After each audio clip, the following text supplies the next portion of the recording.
अल्लाह फरमाता है कि लोगों, अल्लाह की रस्सी को मजबूती से थाम लो, वला तफर्रकू, और टुकड़ियों में ना बंटो, आप आपस में तफरीक ना करो, टुकड़े टुकड़े अपने आप को ना करो।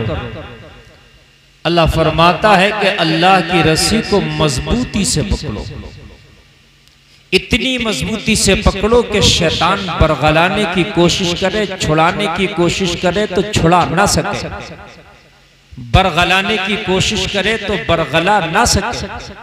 इतनी मजबूती से अल्लाह की रस्सी को पकड़ लो, और यही रस्सी जो आप पकड़े हुए रहेंगे, अल्लाह की रस्सी, यही रस्सी कब्र में आपको कामयाब बनाएगी, यही रस्सी मैदान महशर में आपको कामयाब बनाएगी, यही रस्सी पुल सिरात से आपको गुजार के पार कराएगी।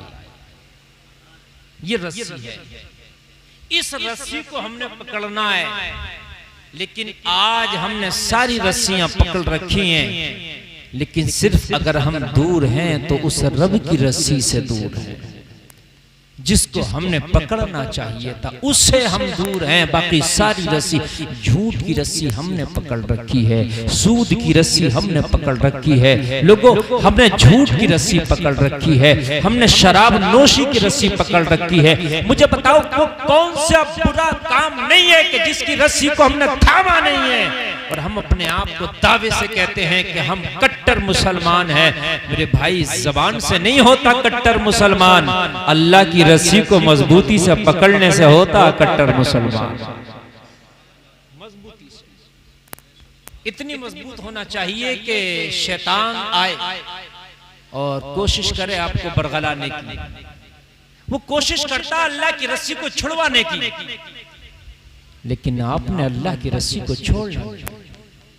और वो कितने तरीके से कोशिश करेगा अल्लाह की रस्सी को छुड़वाने की? लाखों तरीके हैं उसके पास, कोई एक उसके पास तरीका नहीं है। आप सोच रहे हैं किसी एक तरीके से छुड़वाएगा? लाखों तरीके हैं, हजारों तरीके हैं, सैकड़ों तरीके हैं। शैतान को पता है कि जब ये इंसान अल्लाह की रस्सी को पकड़े रहेगा तो वली बन जाएगा, अल्लाह की रस्सी को पकड़े रहेगा जन्नती बन जाएगा, अल्लाह की रस्सी को पकड़े रहेगा मोमिन कामिल बन जाएगा, अल्लाह की रस्सी को पकड़े रहेगा दुनिया में कामयाब हो जाएगा, अल्लाह की रस्सी को पकड़े रहेगा कब्र में कामयाब हो जाएगा, अल्लाह की रस्सी को पकड़े रहेगा मैदान महशर में कामयाब हो जाएगा।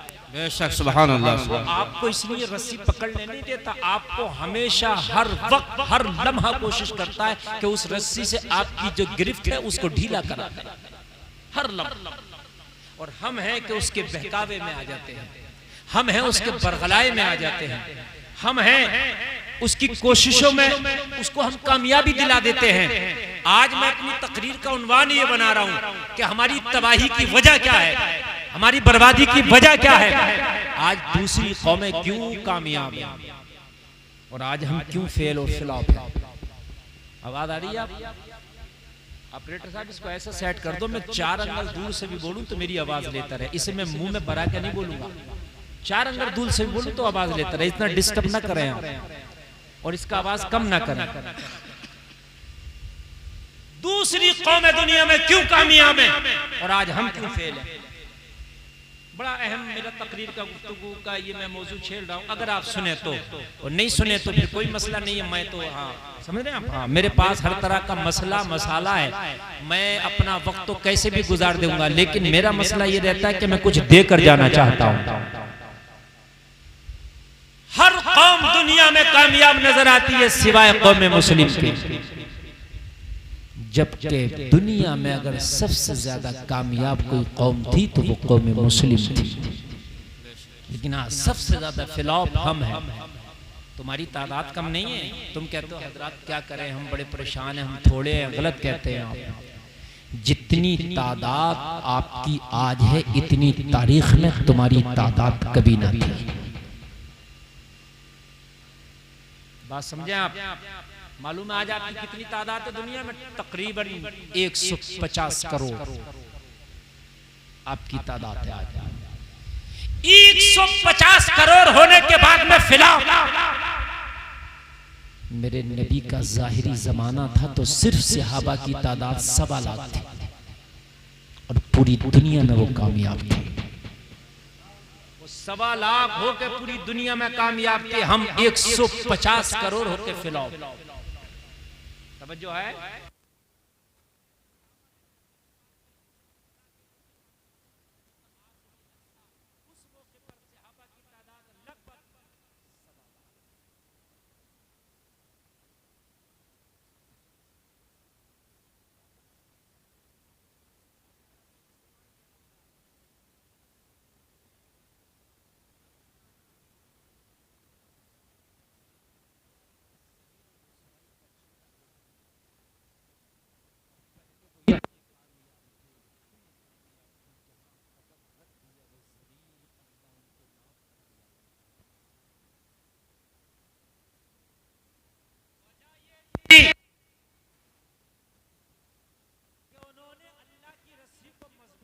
थामा था। आज जो हजारों खुदाओं को मानते हैं वो एक प्लेटफॉर्म पे है, जो एक खुदा को मानते हैं वो 1000 प्लेटफॉर्म पे। बात समझ बात ये कि नहीं आती है? जो हजारों खुदाओं की परस्तिश और पूजा करते हैं वो एक प्लेटफॉर्म पे नजर आ रहे हैं, और जो एक खुदा को मानते हैं वो आज हजारों टुकड़ियों में बटे नजर आ रहे हैं। ये मैन वजह है। इको कम करो भाई, जरा इको कम करो, तुम्हारे भी समझ में आना चाहिए बात। ऑपरेटर साहब, मैन बात समझ में आ गई आपके? जो हजारों खुदाओं को मानते हैं वो आज एक प्लेटफॉर्म पे, और जो एक खुदा को मानते हैं वो हजारों प्लेटफॉर्म पे। मेरे भाई, हमारा कोई एक प्लेटफॉर्म नहीं रहा। यही वजह है कि आज हम दुनिया के अंदर फ्लॉप होकर रह गए। आज दुनिया के अंदर हम तबाह होकर रह गए। आज शैतान ने हमसे अपनी मनमानी करा ली और हम शैतान के पीछे पीछे चलते रह गए। वरना मुसलमान, तेरी ये ताकत है, एक ईमान वाला, एक तू तो बहुत है, एक ईमान वाला खुदा की कसम जहां कदम रख देना, जमाना उसके कदम को हिला ना सके। जमाना उसके कदम को हिला ना सके। एक ईमान वाला अगर जहां कदम रखे, तुम तो बहुत हो। और बेईमान, बेईमान लाखों करोड़ों भी हो तो खुदा की कसम बेकार है, किसी काम के नहीं। बेईमान लाखों करोड़ों हो, किसी काम के नहीं। ईमान वाला अगर एक भी है तो अल्लाह उसके ईमान की ताकत से खुदा की कसम दुनिया को हिला देगा। ईमान मजबूत करने की जरूरत है, ईमान पुख्ता करने की जरूरत है। ईमान मजबूत अगर होगा तो फिर आपकी कामयाबी ऐसे सर चढ़ के बोलेगी कि दुनिया जमाना तुम्हारा कुछ नहीं कर सकता। इसलिए कि किसी की सपोर्ट के लिए हुकूमत, किसी की सपोर्ट के लिए बादशाह, किसी की सपोर्ट के लिए राजा, किसी की सपोर्ट के लिए महाराजा, और तू कितना खुश नसीब होगा कि तेरी सपोर्ट के लिए परवरदिगार होगा। ये छोटी बात नहीं है। किसी की सपोर्ट अगर अल्लाह करने लगे ना मेरे भाई, अल्लाह अगर किसी की सपोर्ट करने लगे तो फिर हालात कुछ भी हो, मामलात कुछ भी हो, अल्लाह की सपोर्ट का ही झंडा बुलंद होता है। जोर से कह दो और जोर से बोलो। हजरत यूसुफ को भाइयों ने कुएं में डाल दिया ये समझ के कि मर जाएगा। सुना आपने किस्सा हजरत यूसुफ का? भाइयों ने कुएं में डाल दिया कि मर जाएगा, लेकिन सपोर्ट अल्लाह की थी। कहा तुम कहते हो मर जाएगा और अल्लाह कहता है मेरा यूसुफ कुछ कर जाएगा। भाइयों ने कुएं में डाला कि यूसुफ मर जाएगा और अल्लाह की सपोर्ट थी। अल्लाह ने क्या किया मालूम है आपको? हजरत यूसुफ को कुएं से निकलवाया, और निकलवाने के बाद हजरत यूसुफ को कहां भेजा मालूम है? किनान में। और किनान से हजरत यूसुफ मालूम है कहां पहुंचे? मिस्र के बाजार में। और मिस्र के बाजार से मालूम है कहां पहुंचे? अजीज मिस्र की हवेली में। और अजीज मिस्र की हवेली से मालूम है कहां पहुंचे? कैद खाने में। दुनिया सोच रही थी कि मामला फिर बैक में चला गया, यूसुफ तो फिर चले गए कैद खाने में। लेकिन बन के फानूस जिसकी हिफाजत हवा करे, वो शमा क्या बुझे जिसे रोशन खुदा करे। बेशक सुभान अल्लाह। हजरत यूसुफ को 12 साल की कैद सुना दी गई। तवज्जो करना, मैं ये तफसील से किस्सा नहीं सुनाना, बहुत शॉर्ट शॉर्ट में आपको तक पता चले। और ये कुरान के हवाले से मैं बोल रहा हूँ, सूरह यूसुफ 12वें और 13वें पारे में ये पूरा किस्सा है जो मैं बयान कर रहा हूँ। हजरत यूसुफ को 12 साल की कैद खाने में डाल दिया गया, लेकिन जब अल्लाह चाहता है तो जमीन से उठा के आसमान पे पहुंचा देता है, और जब अल्लाह चाहता है तो आसमान से गिरा के जमीन पर पटक देता है। हमारे पास यही तो है, 4 पैसे आगे तो सीना फुला लिया हमारे पास, और परेशानी आई तो रोने लगे। मेरे भाई हर हाल में अल्लाह का शुक्र अदा करो, और अगर तरक्की अल्लाह दे दे, हुस्न दे दे, जवानी दे दे, ताकत दे दे, पैसा दे दे, माल दे दे, दौलत दे दे, पद दे दे, अधिकार दे दे, तो कभी किसी गरीब को सताना मत, सीना तान के ना चलना। अल्लाह फरमाता वला तमशी फिल अर्दी मराहा, लोगों जमीन में अकड़ के ना चलो, किसी को सताओ मत, किसी को खींचो मत, किसी को तकलीफ ना दो, इसलिए कि अल्लाह अगर चाहेगा तो अभी तेरी बुलंदी को पस्ती में बदल देगा, अल्लाह चाहेगा तो तेरी उड़ान को जमीन में मिला देगा, अल्लाह चाहेगा तो तेरी सांसें लेकर तुझे कब्र के गड्ढे में ढकेल देगा। अल्लाह से हमेशा डरते रहना चाहिए। हजरत यूसुफ को 12 साल की कैद, कितने साल की? अब अल्लाह का करम देखे, जब अल्लाह का करम होता है ना तो ऐसे बरसता के छप्पर फाड़ के बरसता। जब वो देता है तो मिसाल सुनिए, छप्पर जोर से बोलिए। हाँ, अब छप्पर नहीं है तो तुमको कैसे देगा? तो लिंटर फाड़ के देगा। उसके लिए कोई मुश्किल नहीं है, कोई बईद नहीं है, समझ रहे हैं आप? हाँ, हजरत यूसुफ कैद में है, बादशाह ने ख्वाब देख लिया। अब बड़ा परेशान हुआ, क्या इसकी कोई ताबीर बताए, कोई नहीं बताता।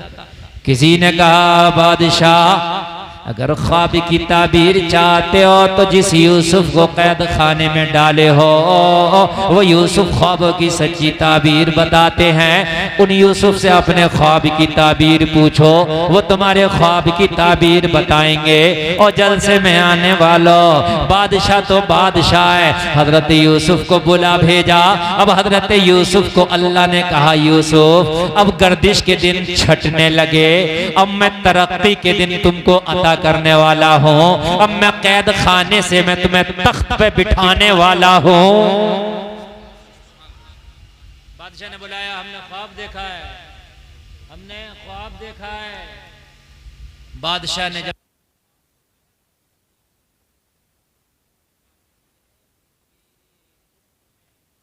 पढ़ने वाला है, क्या पढ़ने वाला है? कहत पढ़ेगा। अच्छा, ये मेरे ख्वाब की ताबीर है। हाँ, हजरत यूसुफ ने फरमाया कहत पड़ेगा, बहुत खतरनाक, 7 साल तक कहत रहेगा, जमीनें सब्जा उगाने से कासिर रहेंगी, बारिश का कतरा नहीं बरसेगा, बंजर हो जाएंगी, लोग भूख और प्यास की वजह से मरने लगेंगे, तेरे जानवर हलाक होने लगेंगे, तेरी हुकूमत को खतरा लायक हो जाएगा, इतनी जानों को तू कैसे बचाएगा? बादशाह परेशान घबरा गया। 7 साल का कहत, कैसे 7 साल का कहत मैं कैसे इससे जो है पंगा लूंगा, इस 7 साल के कहत से मैं कैसे पंजा आजमाई करूंगा? परेशान। अब हजरत यूसुफ को वो मानता नहीं था बादशाह, वो बादशाह तो गैर खुदाओं की पूजा करने वाला था, माबूदाने बातिला की इबादत करने वाला था।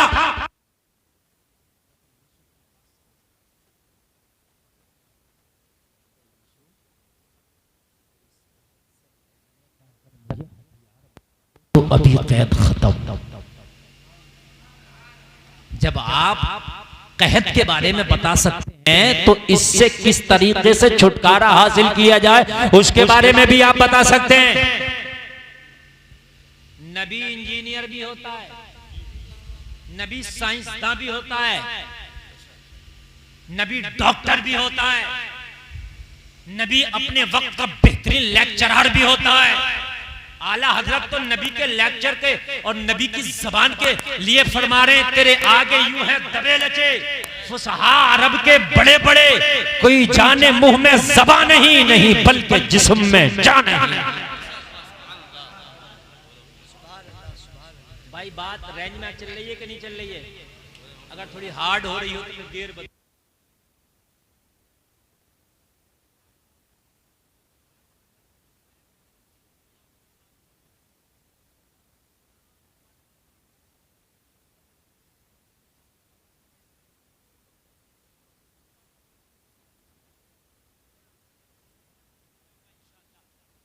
को अल्लाह सारे उलूम दे करके भेजता है। हजरत आदम अलैहिस्सलाम को पता कितने इल्म दिए थे? 7.5 लाख ज़बानों का इल्म था। सुभान अल्लाह, सुभान अल्लाह।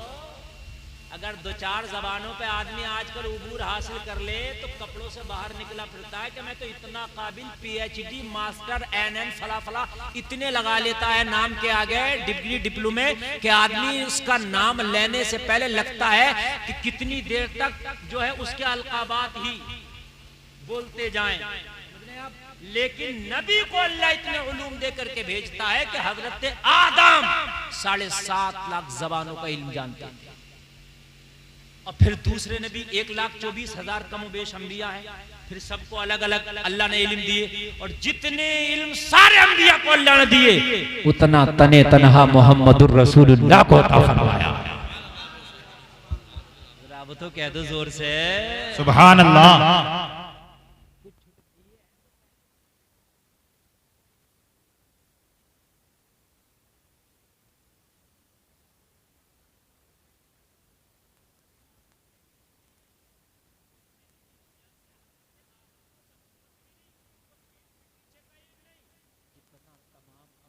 तो अल्लाह ने इल्म दिया इतना खाली अपने नबी को अता किया।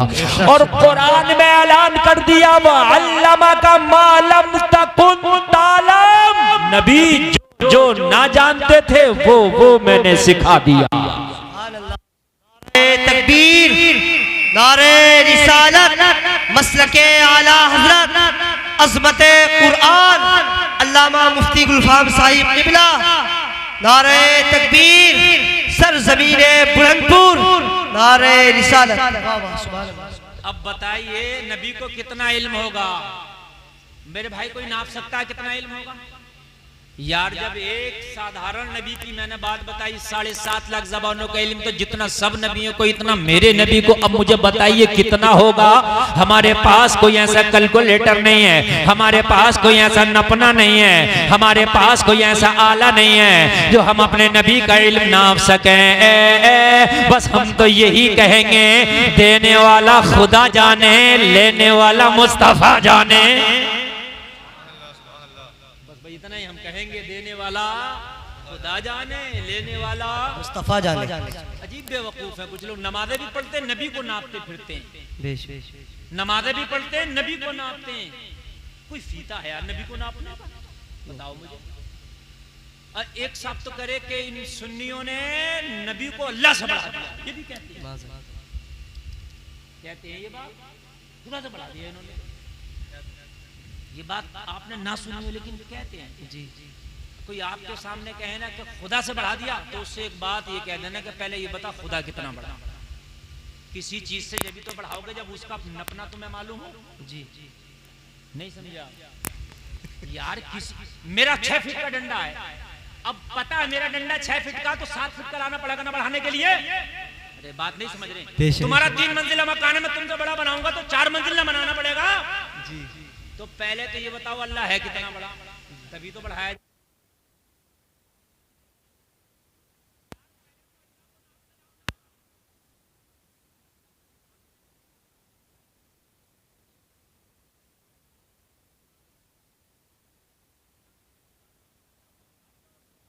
पाक है बेशक, मानो ज़मानिया से पाक है, मकानो मकानिया से पाक है। अल्लाह को कोई नाप नहीं सकता। अल्लाह अल्लाह महदूद है, अजली अबदी है। जब अल्लाह कितना बड़ा है तुझे पता नहीं, तो नबी को बढ़ा कैसे दिया तूने, नाप कैसे दिया? नारे तकबीर, नारे रिसालत, मसलके आला हजरत, शाने रब्बुल उला, नारे तकबीर, अल्लामा गुलफाम साहिब क़िबला। भाई हमने तो जब से पैदा हुए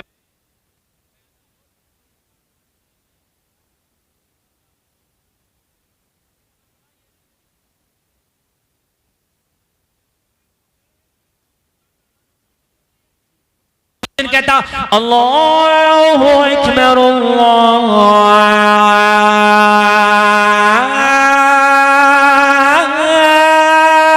अकबर।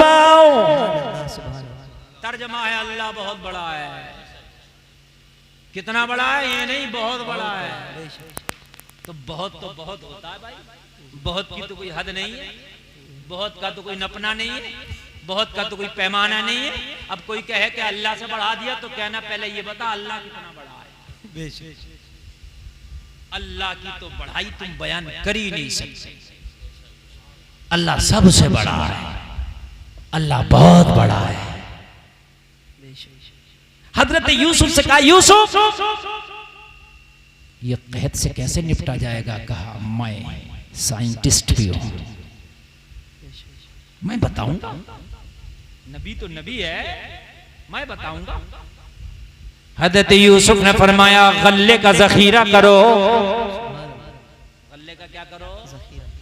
हाँ, तभी तो काम आएगा उस वक्त में जब कहत पड़ जाएगा। तो कहा ठीक है, गोदाम बनाओ। बड़े बड़े गोदाम बनाना शुरू किए।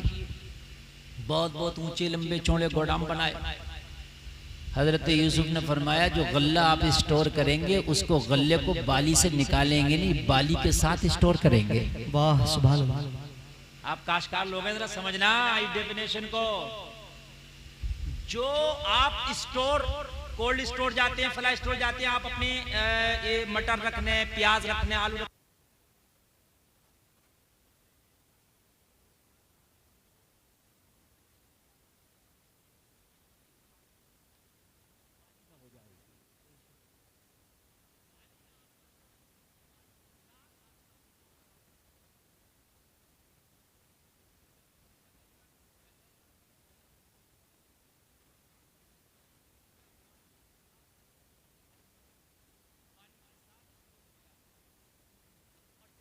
आया ना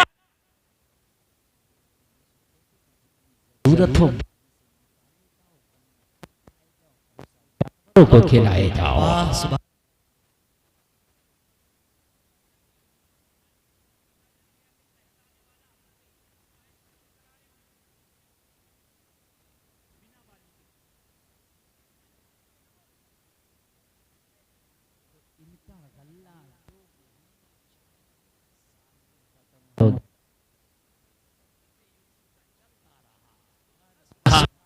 सुभान अल्लाह। क्योंकि इन्होंने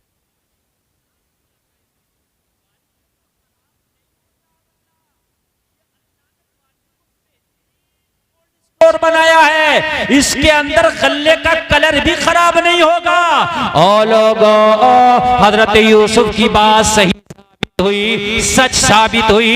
हजरत यूसुफ का जब ये कमाल देखा तो मिस्र का बादशाह बोला, अरे जिसके इल्म का ये आलम है कि 7 साल का कहत अपनी एक हिकमत से बचा ले जाए, अगर इस तख्त का कोई सच्चा जानशीन है तो वो यूसुफ है।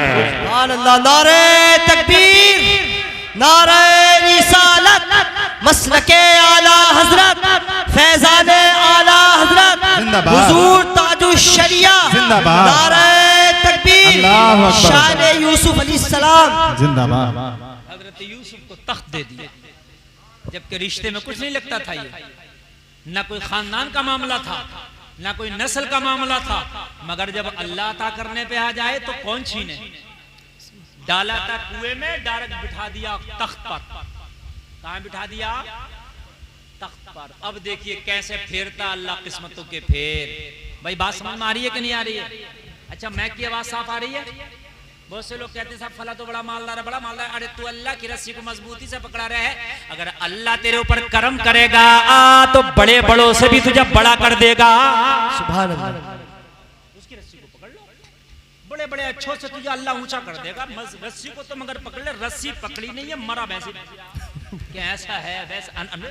बात बताओ, रस्सी तो पकड़ना। अल्लाह ने हजरत यूसुफ को तख्त पर बिठाया। अब ये कहत मालूम है कहां तक पहुंच गया? किनान तक भी पहुंच गया, जहां हजरत यूसुफ के भाई रहते थे, वहां तक कहत पहुंच गया। एक एक दाने को लोग तरसे, एक एक लुक़मे को लोग तरसे, लेकिन हजरत यूसुफ के यहाँ पर गोदाम के गोदाम खुले थे और बांटा जा रहा था। ये बात किनान तक पहुंच गई कि मिस्र का जो बादशाह है वो गल्ले के गोदाम खोल रखे हैं, वो कहज़दा लोगों को भूखा नहीं मरने दे रहा, सबको दे रहा वो।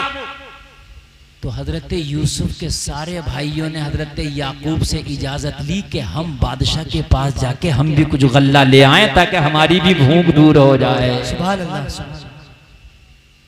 मियाँ इसको कहते हैं अल्लाह के जो है करम, और इसे कहते हैं उसका फजल। क्या जमाना है कभी यूं भी सजा देता है, मेरा दुश्मन मुझे जीने की दुआ देता है। अभी इन्हें ये पता नहीं था कि हमारे भाई हैं वो जो बादशाह हैं, वो तो ये सोच रहे थे भाई को तो हमने कुएं में डाल दिया, उनका तो किस्सा वहीं तमाम हो गया। और हजरत यूसुफ से जाके कह दिया कि भेड़िया खा गया, और उनका कुर्ता हजरत यूसुफ का एक बकरी का बच्चा काट के और उसके खून में सान के दे दिया कि ये देखो उनके खून का सना हुआ कुर्ता है, उनके खून का सना हुआ।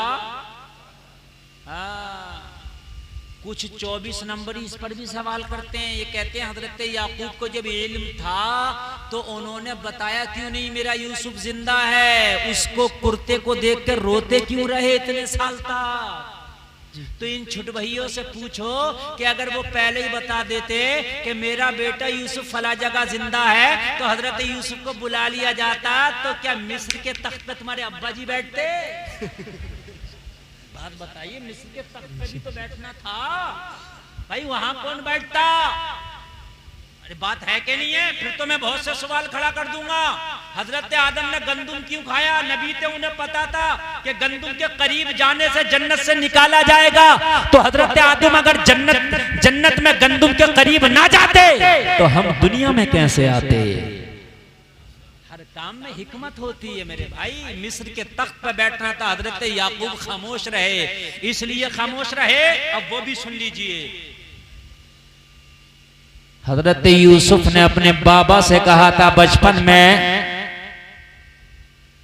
अहदा आशरा कौकबन वश्शम्स वल कमरा राइतुहुम ली साजिदीन। ए बाप याकूब, मैंने ख्वाब देखा है, मुझे 11 सितारे चांद और सूरज सजदा कर रहे हैं। तो हजरत याकूब समझ गए थे कि मेरे यूसुफ को एक दिन तख्त मिलेगा और ये सारे के सारे भाई मेरे यूसुफ की ताजीम करेंगे। सुभान अल्लाह, सुभान अल्लाह। तो वो ख्वाब भी तो सच होना था, जो ख्वाब पहले देख चुके थे आप बचपन में, वो ख्वाब भी तो सच होना था। हजरत याकूब को पहले ही पता था। आपने कहा था ला तक़सुस रुया का अला इख्वतिक, अपने ख्वाब का अपने भाइयों से तज़किरा ना करना, हसद का शिकार हो जाते हैं। हजरत याकूब ने क्या कहा? इस ख्वाब का अपने भाइयों से तज़किरा ना करना, ख्वाब बहुत अच्छा है। और मैं आपको भी बता रहा हूं, अगर आपको ख्वाब दिखा करा ना तो आप भी जिक्र ना किया करो। अगर बुरा ख्वाब दिखे तब तो बिल्कुल जिक्र ना किया करो। अगर कोई बुरा ख्वाब, किसी को डरावना ख्वाब, गंदा ख्वाब नजर आए ना तो उठने के बाद में आप इस्तिग़फ़ार किया करो।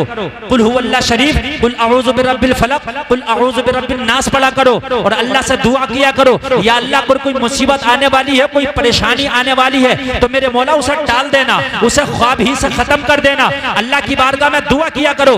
लोगों से ख्वाब की ताबीर ना पूछते फिरा करो। आप फोन करते हैं, हजरत मेरे ख्वाब की ताबीर बता दो, मौलाना साहब मेरे ख्वाब की ताबीर बता दो। मौलाना ने अच्छी बता दी तो दिल खुश हो गया और बुरी बता दी तो दिल गमगीन हो गया। इसलिए ख्वाबों की ताबीर ना पूछा करो, हर ख्वाब सच्चा भी नहीं होता है। अल्लाह से दुआ किया करो। अगर आपको लगता है कि ख्वाब गलत नजर आया, दुआ करो या अल्लाह इस गलत को तू टाल दे। और अच्छा नजर आया तो दुआ किया करो, या अल्लाह मेरे हक में बेहतर है तो मुझे ये अच्छाई नवाज दे। सुभान अल्लाह, दुआ किया करो। अब जब तख्त पर बैठे हजरत यूसुफ, अब जरा तवज्जो कीजिए, भाई आ गए क्या लेने? गल्ला लेने, चूंकि वहां भी कहत पड़ गया था। हाय हाय, अल्लाह ने कहां लाके मिलाया? एक दिन इसी भाई को कुएं में डाला था, आज ये भाई तख्त पे बैठा है और ये सारे के सारे भाई साइल बन के खड़े हैं, साइल बन के खड़े हैं। हजरत यूसुफ के चेहरे पे ज्यादातर नकाब रहता था, खूबसूरत आप बहुत ज्यादा थे।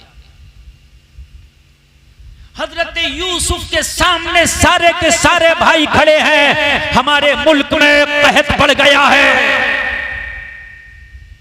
हमारे शहर में भी कहत है। ए मिस्र के बादशाह, हम पे भी करम का हाथ लंबा कर दे। हजरत यूसुफ ने पहचान लिया मेरे वही भाई है। लेकिन एक बात बताऊं मैं, आप तवज्जो करना, नबी की तालीम देखो, नबी की शिक्षा देखो, नबी का किरदार देखो। आज आप पावर में हैं, बादशाह हैं, और भाई खड़े हैं दरबार में, चाहते तो बदला ले लेते। बोलो बोलो बोलो, चाहते हो बदला नहीं लेते?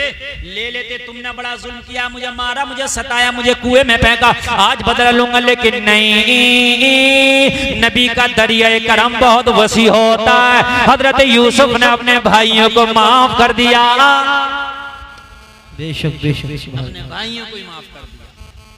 और हजरत यूसुफ के जो भाई हैं ना, वो सब के सब वली गुजरे। फिर जब माफ कर दिया हजरत यूसुफ ने भी, तो उन्हें अल्लाह ने भी माफ कर दिया। उनको बुरा कहने का किसी को अधिकार नहीं है, समझ रहे हैं आप? वो भी बाद में बहुत नेक गुजरे, लेकिन अल्लाह ने कहां का कहां लाया, बताइए जरा।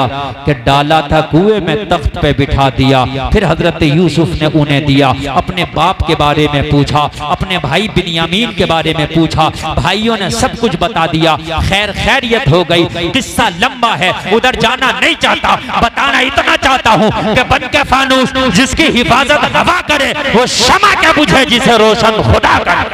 वाह, सुभान अल्लाह, सुभान अल्लाह। बताना ये चाहता हूँ, अल्लाह की रस्सी को मजबूती से थामना तेरा काम है, और तरक्की देना तो ये अल्लाह का काम है। ठोकरे खा के गिरना मेरा काम है, हर कदम पे उठाना तेरा काम है। हमने तो रस्सी को ही नहीं पकड़ा है। मेरे भाइयों, हमारे घर में झूठ बोला जाता, हम कहते हैं बरकत नहीं आती। हमारे घर की बच्चियां बेपर्दा घूमती हैं, हम कहते हैं हमारे घर में खैर नहीं आती। लोगों जरा मुझे बताइए, हम अपने घरों में जो है ज़कात नहीं निकालते, हम कहते हैं हमारे घरों से बीमारियां नहीं जाती। जिस घर से ज़कात नहीं निकलेगी उस घर की बीमारी नहीं निकलेगी। जिस घर में पर्दा नहीं होगा उस घर में खैर नहीं आएगा। जिस घर में झूठ बोला जाएगा उस घर में बरकत नहीं आएगी। सबसे बड़ा ताबीज है सच बोलो।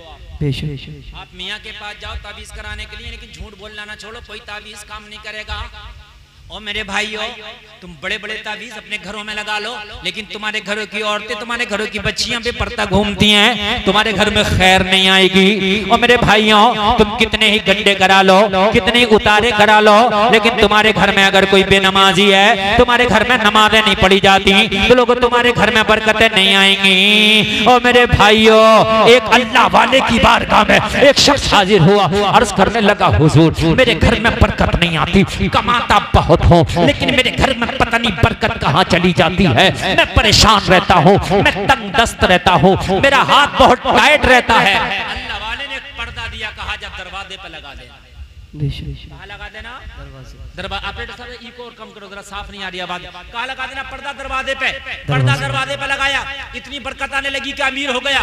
वापस आया, वापस आने के बाद अल्लाह वाले से कुछ दिन के बाद बोला, हुजूर उस पर्दे पे कौन सा ताबीज लिखा था? मैंने जब से दरवाजे पर टांगा है, जब से मेरे घर में बरकत ही बरकत है, कमाई उतनी है, मगर अल्हम्दुलिल्लाह अब मुझे बचत भी नजर आती है, बरकत भी नजर आती है। अल्लाह वाले ने फरमाया, मैंने कोई ताबीज लिख के नहीं दिया था, मैंने उस पर कुछ नक्श लिख के नहीं दिया था। फिर हुजूर क्या था? कहने लगे, तेरा घर एक रास्ते के किनारे है, बेनमाजी तेरे दरवाजे से गुजरते थे, उनकी नजरें तेरे घर में पड़ती थी। बेनमाजियों की नजर की नहूसत की वजह से अल्लाह ने तेरे घर की बरकत को खत्म कर दिया था। जब से तूने पर्दा लगाया, तेरे घर पर पर्दा लगा, बेनमाजियों की नजरें तेरे घर में पड़ने से बच गई, इसलिए अल्लाह ने तेरे घर में बरकत पैदा कर दी है।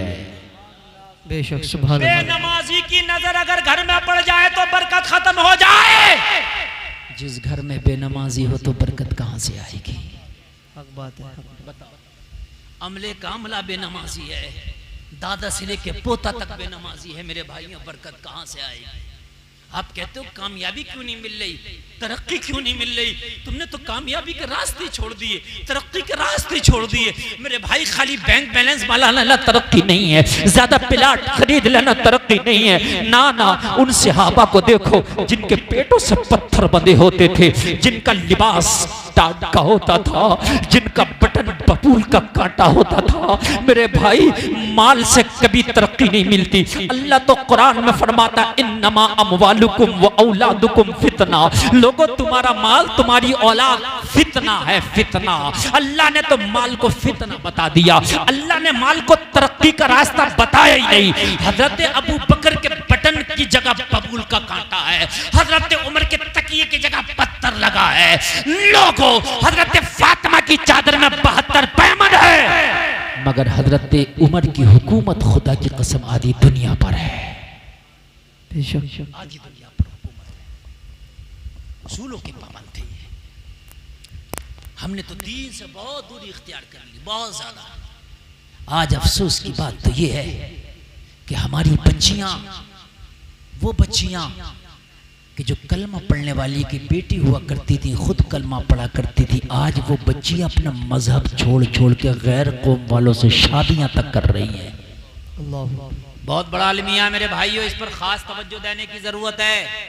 खास बच्चियों को इतना दीन सिखा दो कि वो अपने दीन की अहमियत को समझ सके। बात पावर की करता है तो मैं दावे के साथ कहता हूं, अल्लाह को राजी कर लो, अल्लाह को राजी कर लो, अल्लाह तुम्हें इतनी पावर दे देगा कि कोई तुम्हारा सर झुका ना सकेगा। बेशक इंशाअल्लाह कोई ना झुका सकेगा। एक बुजुर्ग है, नाम है कुतुब शाह गौरी। ऐसा बुजुर्ग मैं आपको बताऊं, ऐसा बुजुर्ग कुतुब शाह गौरी, विशाल होने वाला, इंतकाल होने वाला, अपने मुरीदों को इकट्ठा करके फरमाते हैं, ए लोगों मेरा इंतकाल हो जाए तो जनाजा तैयार करना, नहलाना, धुलाना, कफन पहनाना, गुस्ल देना। क्या करे फिर हुजूर? कहना नमाज जनाजा पढ़ना, नमाज जनाजा पढ़ने के बाद मेरे जनाजे को कांधे पे उठाना और उठाने के बाद में लेके चलना। कहा हुजूर कहाँ लेके चलें? कौन से कब्रिस्तान? तो कहा कोई कब्रिस्तान नहीं। कहा कौन से स्थान? कहा कोई स्थान नहीं। उठाना और चलना, कहाँ लेके जाएं? कहा कोई स्थान नहीं, कोई कब्रिस्तान नहीं। कहा हुजूर फिर? कहा चलते रहना, जब तक जनाजा चलते रहे चलते रहना, जहां रुक जाए वहीं हमारा मजार बना देना। सुभान अल्लाह। अल्लाह वाले की शान बता रहा हूं, एक अल्लाह वाले की हजारों की बात नहीं कर रहा, ओनली एक की बात कर रहा हूं। अगर अल्लाह को राजी कर लो तो अल्लाह पावर कितनी दे देता है। सुभान अल्लाह।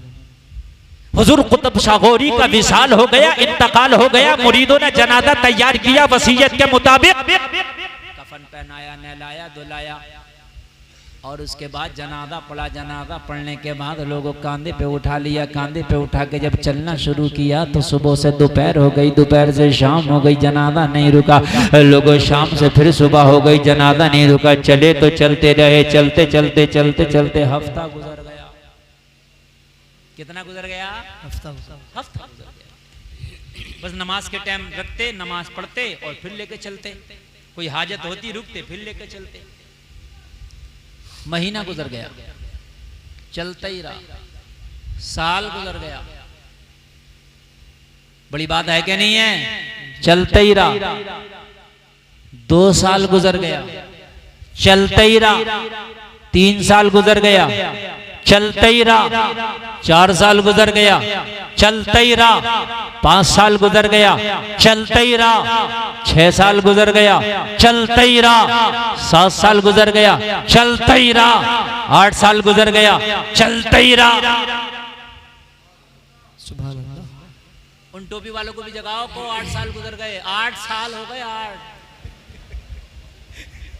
भाई सोने का नहीं हो रहा ना, जागने का हो रहा।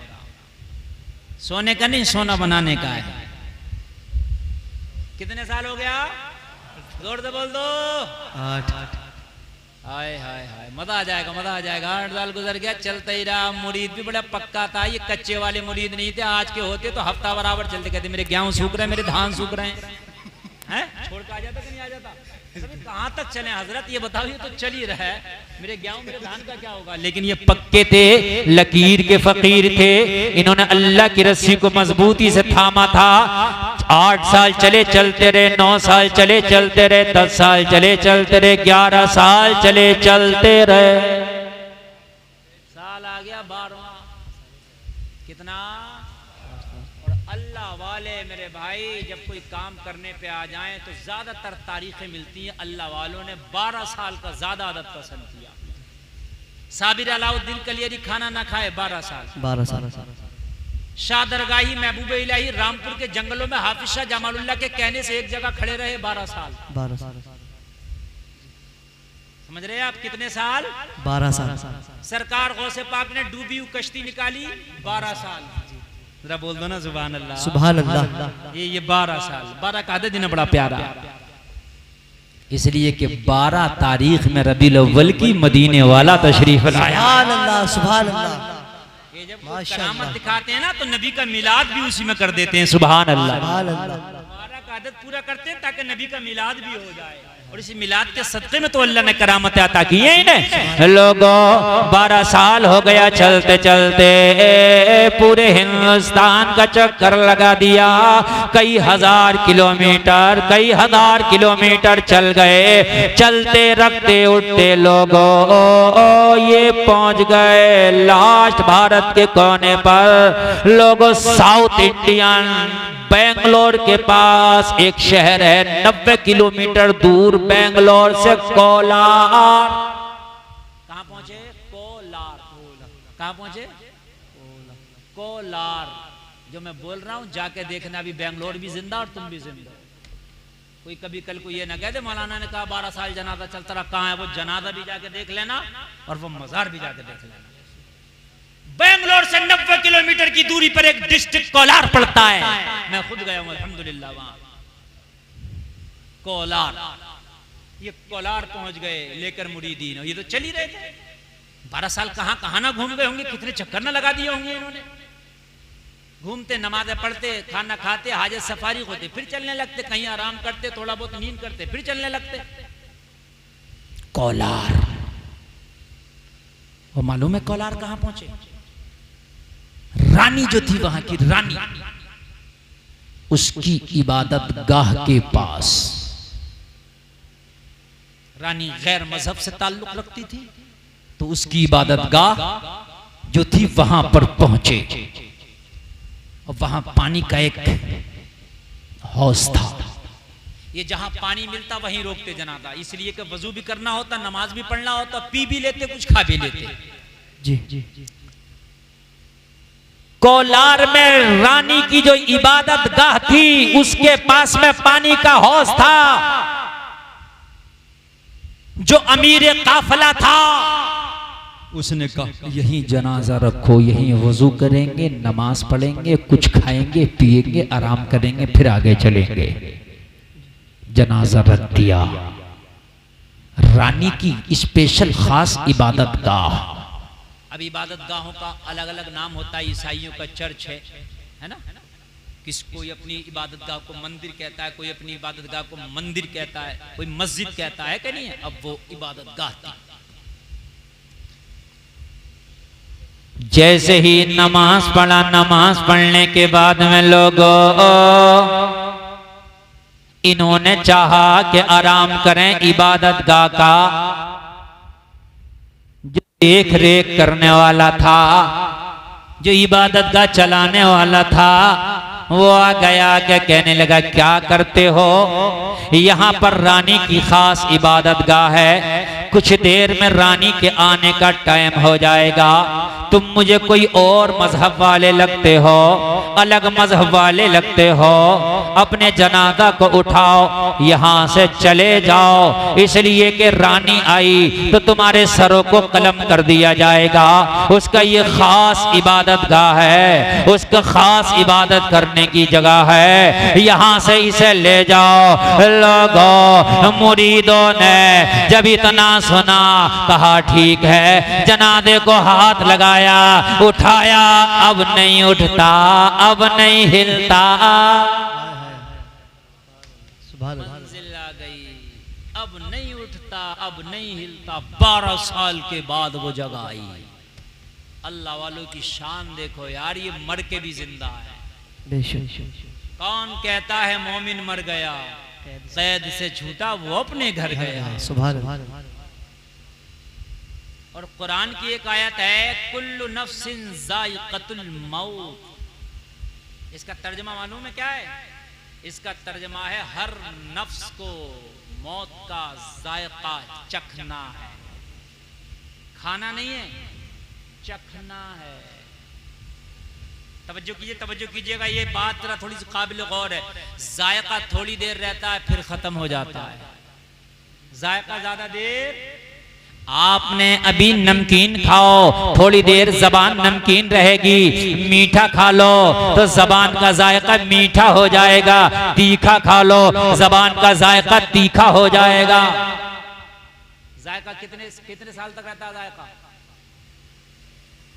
नहीं समझे? अभी आपने कोई चीज खाई, वो आपको तीखी थी, मीठी थी, फीकी थी, जो भी थी खाई, खाने के बाद में 2-4 साल तक रहता है वो जायका। थोड़ी देर रहा, बात खत्म, लुआब मुंह का खत्म हुआ, वो चीज आपने खा के हलक से निकली, वो जायका खत्म। अरे ऐसे ही तो होता कि नहीं होता भाइयों? जी जी जी। यही मौत है, इसका भी जायका है।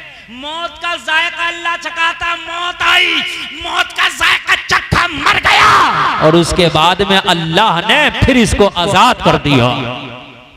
मोमिन को अल्लाह फिर आजाद कर देता, जायका चखाने के बाद मोमिन की रूह को अल्लाह फिर आजाद कर देता है, जन्नत में रख देता है, रूह को आजाद कर देता है, और गुनाहगार की रूह को अल्लाह कैद करता है, कुफार की रूह को अल्लाह कैद करता है।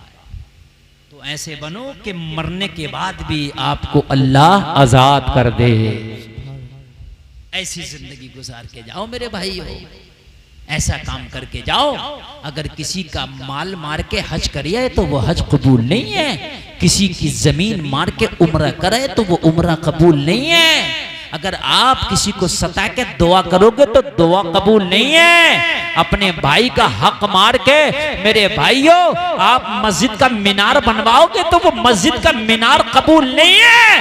पहले जिसका हक है हक अदा करो, फिर अल्लाह की राह में एक सिक्का भी खर्च करोगे तो अल्लाह 70 गुना बढ़ा के कबूल फरमाएगा। सुभान अल्लाह, सुभान अल्लाह। मेरी बातें कुछ कड़वी होती है मगर हक होती है मेरे भाई। ज़कात निकाली नहीं, 11वीं शरीफ की देग बना रहे हैं, मेरी गारंटी है, जा लिया जहां से तेरा चाहे फतवा, तेरी 11वीं कबूल नहीं होगी। इसलिए कि जब तूने ज़कात नहीं निकाली तो उस भगोने को, उस देग को कौन कबूल करेगा? बताना मुझे यार। और कान खोल के सुनो, अगर चाहते हो कि 11वीं कबूल हो, पहले ज़कात निकालो, बाद में गौसे आदम की 11वीं करो। सच्चाई।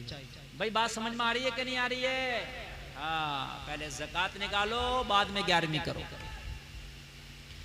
कलियर शरीफ बाद में जाओ, पहले कलियर वाले की बात पे अमल करो। किसी का बगैर इजाजत एक लुकमा भी नहीं खाना है। मामा फरीदुद्दीन ने इजाजत नहीं दी थी तो 12 साल तक खाना खाए ही नहीं। वाह, सुभान अल्लाह, बेशक बेशक, बिल्कुल 12 साल तक खाना नहीं खाएगा। और हम क्या करते, खेतों पे टहलने जाने, किसी का गन्ना तोड़ लिया, किसी का आम तोड़ लिया, किसी का अमरूद तोड़ लिया। मेरे भाई फिर तो कलियर जाते रह, कलियर जाना किसी काम का नहीं है। इसलिए कि आम कितना भी अच्छा, अमरूद कितना भी अच्छा है, लेकिन कान खोल के सुन ले, चाहता है कि कलियर वाला तो सर राजी हो जाए, तो किसी का एक मिर्ची भी बगैर इजाजत के ना तोड़, किसी का एक गन्ना भी बगैर इजाजत के ना तोड़, किसी का एक आम भी बगैर इजाजत के ना तोड़। ये है इस्लाम। अगर तूने इस पे अमल करके जब कलियर जाएगा तो कलियर वाला ऐसी निगाह डालेगा कि तुझे माला माल कर देगा। सुभान अल्लाह, सुभान अल्लाह, माला सुभान माल करके अल्लाह। भेजेगा तुझे कलियर वाला, खुशहाल करके भेजेगा कलियर वाला। बात समझ में आ रही है कि नहीं आ रही है? तो जरा कह दो ना सुभान अल्लाह, सुभान अल्लाह। वरना तो मेरे भाइयों कई हज कर आए, लेकिन हज करने से पहले भी ताश खेलते थे, हज करने के बाद भी ताश खेलते हैं। जी, क्यों नहीं हिदायत मिली? कहीं ना कहीं कमी है, देखो अपने अंदर मेरे भाइयों, उस कमी को दूर करने की कोशिश करो। हज करना बड़े नसीबे की बात है, नसीब वालों को हज की दौलत मिलती है मेरे भाई। अल्लाह का जिस पर खास फजल होता है। अगर हज से पहले कभी तू ताश खेलता था, झूठ बोलता था, बग्गी बाग खेलता था, नमाज भी छोड़ दिया करता था, लेकिन हज की दौलत अल्लाह ने तुझे दे दी, तो सारे हराम कामों से तौबा कर, उधर से ऐसे लौट। दुनिया कहे इंसान तो वही है मगर इसके अमल बदल गए हैं, रास्ते बदल गए हैं। सुभान अल्लाह, सुभान अल्लाह।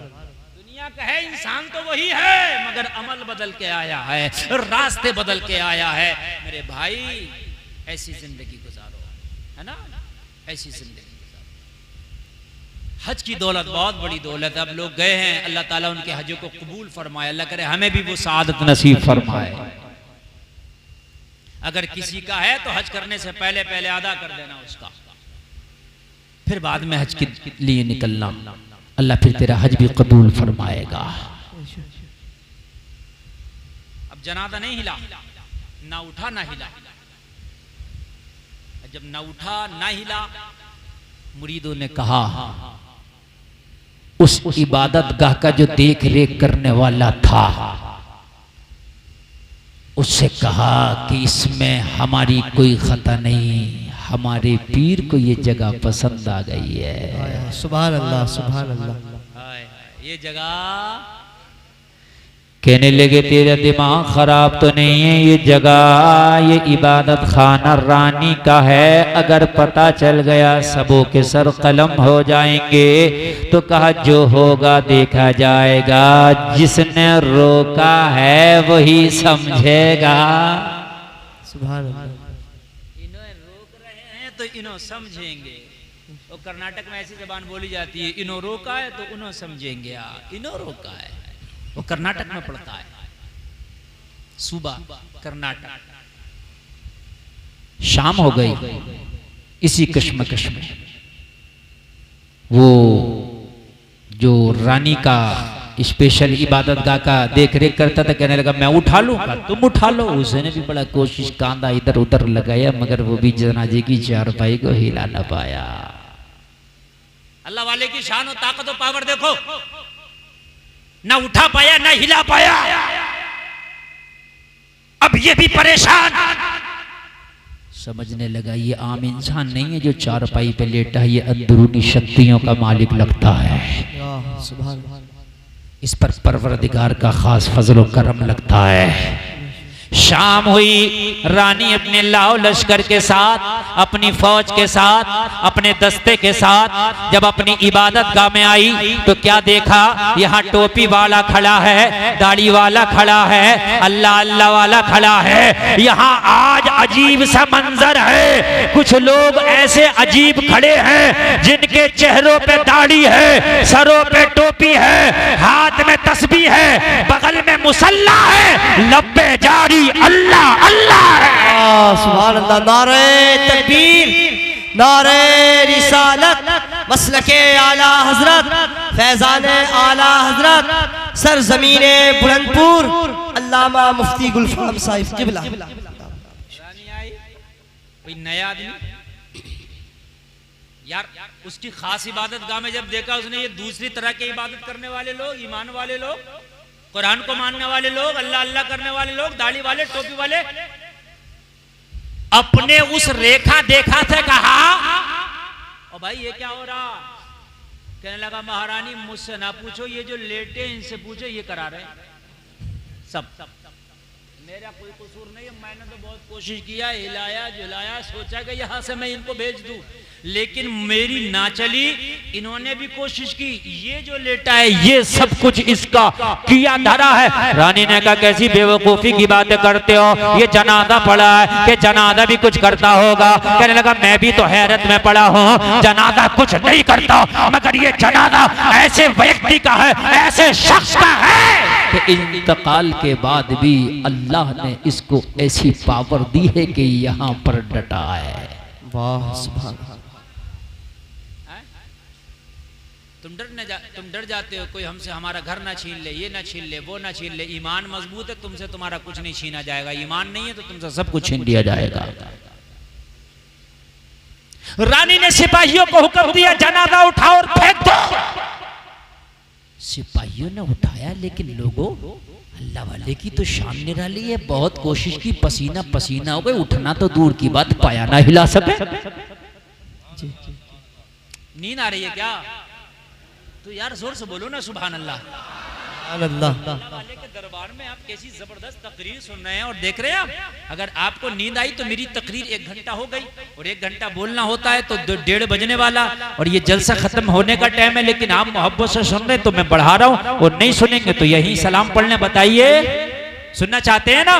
अल्लाह अल्लाह, सिपाही पसीना पसीना हो गए, सांसें फूल गईं, बदन कांपने लगे, लेकिन जनाबे को हिला ना सके। रानी हैरत में पड़ी है, रानी तजस्सुस में पड़ी है, करें तो क्या करें? आखिरकार ये कितनी शक्तियों का मालिक है, ये कितनी पावर का मालिक है, आया है तो मेरी जमीन छोड़ना नहीं चाहता है। रानी हैरत में पड़ गई, कहने लगी अब एक काम करो, ये इंसानों के बस का नहीं तो हाथियों को लाया जाए और हाथियों में जंजीरों को बांध के इसके जनाजे को खिंचड़वा दो। उस वक्त सबसे ज्यादा ताकत वाली चीज या सबसे ज्यादा अगर मजबूती का काम किसी से लिया जाता था ताकत का, तो वो हाथी था। बिल्डोजर का जमाना नहीं था, वो जेसीबी का जमाना नहीं था, ट्रैक्टरों का जमाना नहीं था, वो हाथी से कोई चीज को खींचा जाता था। एक जंजीर मंगाई गई, जंजीर मंगाने के बाद में लोगों जंजीर जनाजे से लपेट दी गई और फिर उधर हाथियों से बांध दिया गया। जंजीर का एक किनारा हाथियों से बंधा है, जंजीर का दूसरा किनारा लोगों जनाजे से बंधा है। अगर ईमान मजबूत रखते हो तो ईमान के कानों से सुनना, मजा आ जाएगा। तुम कहते हो हम कमजोर हैं, हाँ हम कमजोर हैं। जब तक ईमान की ऊर्जा हमारे सीने में नहीं है जब तक हम कमजोर हैं, लेकिन जैसे ही ईमान की ऊर्जा से हमने अपने दिल की बैटरी को चार्ज कर लिया तो फिर तेरी पावर इतनी हो जाती है कि जमीन तेरा कुछ ना बिगाड़ सके, जमाने वाले तेरा कुछ ना बिगाड़ सके, दुनिया की ताकत तेरा कुछ ना बिगाड़ सके। लोगों अपनी सीने की बैटरी को ईमान की ऊर्जा से जरा एक बार चार्ज करके तो दे, फिर देखना कि तेरी पावर कितनी है, तेरी पावर कितनी है। ओ लोगों, जो जमीन लोहे को गला के जंग-आलूद करके खत्म कर देती है, चंद सालों में लोहा जमीन में डाल दो तो गल जाता है, लेकिन खुदा की कसम अगर अल्लाह वाले को, अल्लाह के वली को जमीन में दफन कर दिया जाए तो 100 साल के बाद भी उसका कफन तक मैला नहीं होता। यह है अल्लाह वाले की पावर। जमीन मैली नहीं होती, ज़मीन मैला नहीं होता, मोहम्मद के गुलामों का कफन मैला नहीं होता। नारे तकबीर। अपने दोनों हाथों को उठाकर बोलो, मौला अली फरमाते बोलो ताकि पहचाने जाओ। नारे रिसालत, मसलके आला हजरत, मसलके आला हजरत, फैजान आला हजरत, शान औले इकराम, शान मुस्तफ़ा, अजमत मुस्तफ़ा अल्लामा गुलफाम साहिब किबला। नारे तकबीर, नारे रिसालत, जिंदाबाद जिंदाबाद। ये लोग कहाँ जा रहे हैं उठ के? भैया गेट में ताला लगवा दूं क्या? यार मेरे भाई उठने की बात है, बताइए।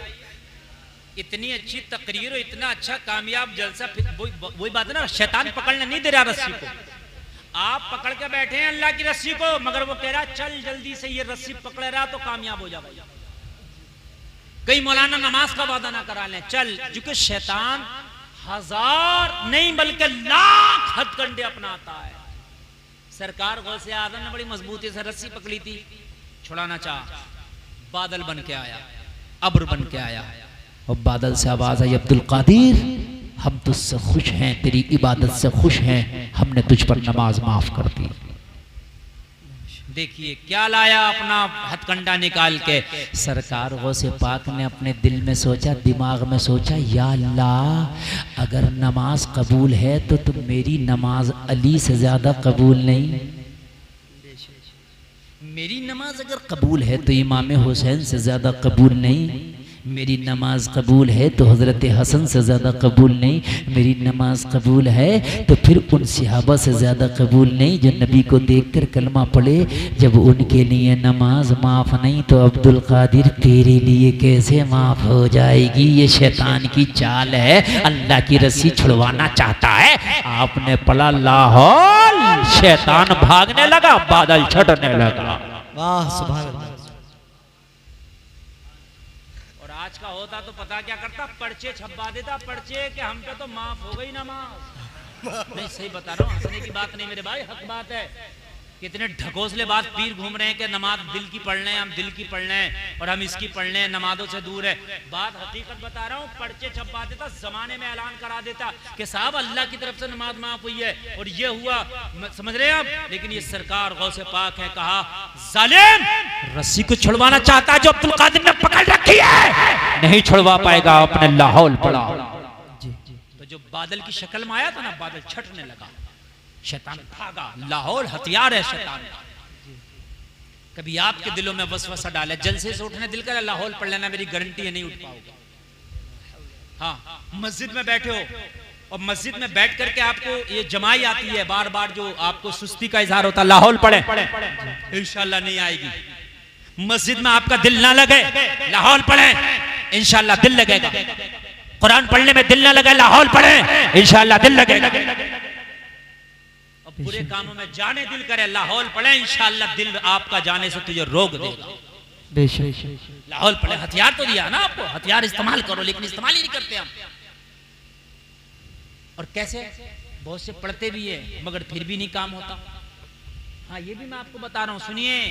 आप सोच रहे होगे कि मौलवी साहब पढ़ते तो है, होता नहीं काम। ये बात भी सही है, कुछ लोग पढ़ते भी हैं लाहौल, फिर भी नहीं होता काम। तो हथियार को हथियार के चलाने के तरीके से चलाओगे तब वो काम करेगा, और उसके तरीके से नहीं चलाओगे तो वो काम नहीं करेगा। सही बात, सच्चाई पे मबनी। बहुत से लोग पढ़ते हैं लाहौल वला कुव्वत इल्ला बिल्लाहिल अलिय्यिल अज़ीम, क्या काम करेगा? लाहौल वला कुव्वत, लाहौल वला, मतलब लफ्ज सही नहीं, तलफ्फुज सही नहीं, अदायगी ठीक नहीं। कुरान अगर अदायगी के साथ नहीं पढ़ा, तलफ्फुज के साथ नहीं पढ़ा, सवाब नहीं मिलेगा। बिल्कुल सही, ना असर होगा। इसीलिए असर नहीं। लाहौल वला कुव्वत, लाहौल वला कुव्वत, क्या असर होगा? ला हौला वला कुव्वत इल्ला बिल्लाहिल अलिय्यिल अज़ीम। इंशाअल्लाह पढ़ के देख, असर होगा। ये सीखो। मौलवियों की बुराइयां तो करते हो, चौराहों पे खड़े होकर मौलवी से ये क्यों नहीं सीखते? इमामों की बुराइयां तो करते हो, इमाम में ये खराबी, इमाम में वो खराबी। काश तू इस इमाम की इतनी देर बुराई ना करके इस इमाम से अगर ये सीख लेता तो खुदा की कसम तुझे ज्यादा कामयाबी हो जाती। हमारी कौम खुराफाती ज्यादा हो गई है। जी जी जी। कल से एक आदमी मेरे पीछे पड़ा हुआ था, कल से अभी डांटा मैंने, शायद अभी यहाँ में बैठा था क़यामगाह पे, अभी फोन पे मैंने उसे डांटा। कल से फोन कर रहा है मेरे पास कि हजरत हमारे यहाँ से एक आदमी हज करने गया, ये बताओ उसका हज कबूल हुआ कि नहीं हुआ। मतलब अजीब खुराफाते हैं यार, अल्लाह जाने उसका कबूल हुआ कि नहीं हुआ। यार तू कौन होता भाई, और मैं कौन होता हूँ बताने वाला? हजरत ये बताओ कबूल हुआ कि नहीं हुआ। अपने आप कुछ नहीं करेगा, उसका कबूल हुआ कि नहीं हुआ इसकी टेंशन लेकर बैठा। तू भी तो कर लेना यार, अगर अल्लाह ने तुझे पैसे। ये खुराफात की बात है कि नहीं? मुझे बताइए यार। वो हज करने गया, अच्छा उसने कोई गुनाह कर लिया, गुनाह करके आदमी गुनाहगार हो जाता है, और हराम काम करके आदमी गुनाह कबीरा का जो है मुर्तकिब हो जाता है, लेकिन काफिर नहीं होता, काफिर नहीं होता। नमाज़े जनाजा उसकी पढ़ाई जाएगी, समझ लीजिए आप, नमाज़े जनाजा होगी उसकी, किसी ने अगर हराम काम भी कर लिया तो काफिर नहीं है वो। तो ये खुराफात है मेरी कौम में, इसके पीछे नमाज नहीं पढ़ूंगा, उसके पीछे नहीं पढ़ूंगा, यहाँ नहीं पढ़ूंगा, वहां नहीं पढ़ूंगा। और कुछ ऐसे, एक कह रहा मौलाना मेरे इस इमाम के पीछे नहीं होती, उसके पीछे नहीं होती, मैंने इधर खाली सुब्हान रब्बियल अज़ीम सुना दे तो पढ़ लेता सुब्हान रब्बियल अजीब। तो मैंने कहा तेरी नमाज अगर आला हजरत भी आ जाए बरेली के, उनके पीछे भी नहीं होगी। बात सही है, नहीं होगी। जब तुझे तेरा तलफ्फुज याद नहीं है तो किसी के पीछे भी पढ़ ले। ये ईमान की तो औकात क्या है, बगदाद के गौसे आदम के पीछे पढ़ ले, नहीं होगी। नारे तकबीर, नारे रिसालत, मसलके आला हजरत, नारे तकबीर, नारे रिसालत। सुभान अल्लाह, सुभान अल्लाह। कहते इस इमाम को बदलो, ये सही नहीं है, उस इमाम को बदलो, वो सही नहीं है, इस इमाम को बदलो। मैंने कहा लोगों कब तक इमामों को बदलोगे, खुद को ही बदल लो। सही बात है, सच्चाई पे मबनी। कब तक बदलोगे, अब खुद को बदल लो। अब इमामों को बदलने की जरूरत नहीं है, अब खुद को बदलने की जरूरत है। इमाम बदलते बदलते तुम जबान से बूढ़े हो गए, बूढ़े से कब्रों में चले जाओगे। इमाम बदलना काम ना आएगा, खुद को बदल लो। खुदा की कसम, कब्र में भी कामयाबी से जिंदगी गुजारोगे, दुनिया में भी कामयाबी से जिंदगी गुजारोगे। अगर तुम्हें कुरान नहीं आता, दीन का मसला नहीं आता, तो खुराफात ना उठाओ, बल्कि वो अपना सीख लो।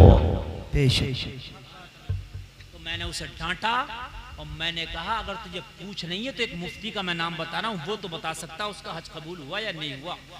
बोला वो कौन है हजरत? मैंने कहा हजरत जिब्रील अलैहिस्सलाम, वो बता सकता।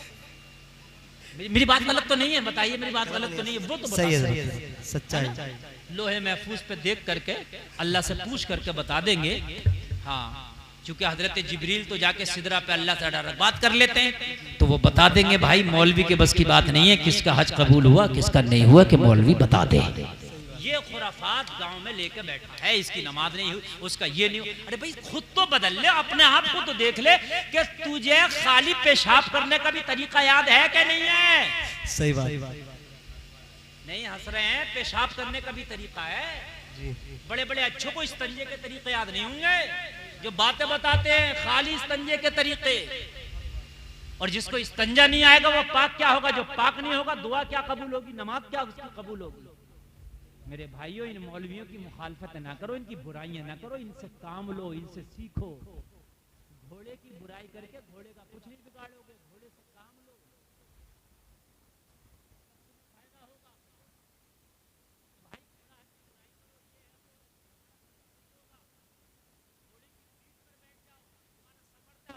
इमाम की, आलिम की, हाफिज की, कारी की सोहबत में बैठ जाओ, आखिरत का सफर तय हो जाएगा।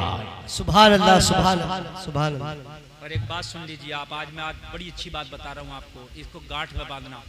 जो किसी आलिम दीन की बुराई करता, उसकी 10 नस्लों तक अल्लाह कोई आलिम पैदा नहीं करता। सच्चाई है, कान खोल के सुन लें, और अगर आप देख लेना अगर मेरी बात गलत हो तो उसकी 10 नस्लों तक अल्लाह आलिम पैदा नहीं करता जो किसी आलिम दीन की बुराई करता है। और दूसरा उस पर आज़ाब सुनिए, जो किसी आलिम दीन की बुराई करता है, मरने के बाद उसका चेहरा काला पड़ जाता है। आलिम दीन आपने आसान समझ लिया, ये नाइब रसूल है। आपने इमामों को सताना शुरू कर दिया कि इसको हटाओ, उसको निकलो। मेरे भाई, अगर इमाम के अंदर कोई खराबी है तो प्यार से जाके कहो हजरत इसको दूर करो, फिर भी वो दूर ना करे तो फिर अपने इलाके के किसी सीनियर मुफ्ती के पास जाओ। तरीका बताओ इमाम के हटाने का।